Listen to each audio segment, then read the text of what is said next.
Adopté à la majorité par la Chambre des représentants, le projet de loi organique définissant les conditions et les modalités d'exercice du droit de grève dans son ensemble a été modifié et approuvé par la Chambre avec 124 voix pour et 41 contre. Parmi les principaux amendements proposés par le gouvernement et adoptés figure l'intégration des travailleuses et travailleurs domestiques parmi les catégories concernées par le droit de grève. Les amendements du gouvernement ont également porté sur la possibilité de recourir à la justice urgente pour suspendre temporairement une grève.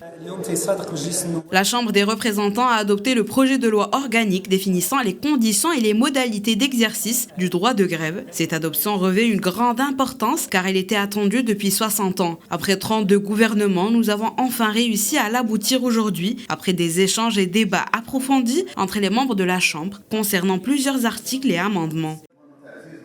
D'autres amendements ont également été soumis par des députés parlementaires. Il s'agit notamment de la réduction des délais de notification de la grève dans le secteur public ou encore dans le secteur privé pour les professionnels.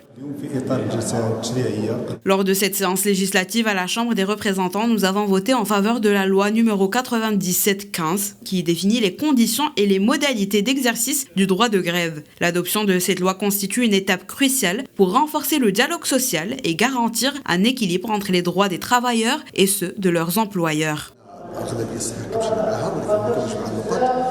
La majorité a approuvé ces amendements, mais plusieurs points nécessitent encore une révision, notamment le pourcentage de grévistes qui a atteint 36%. Une grève portant sur des revendications sociales ne devrait pas être soumise à un quota. Le deuxième point concerne la déduction sur salaire qui constitue une atteinte à l'un des droits fondamentaux du citoyen.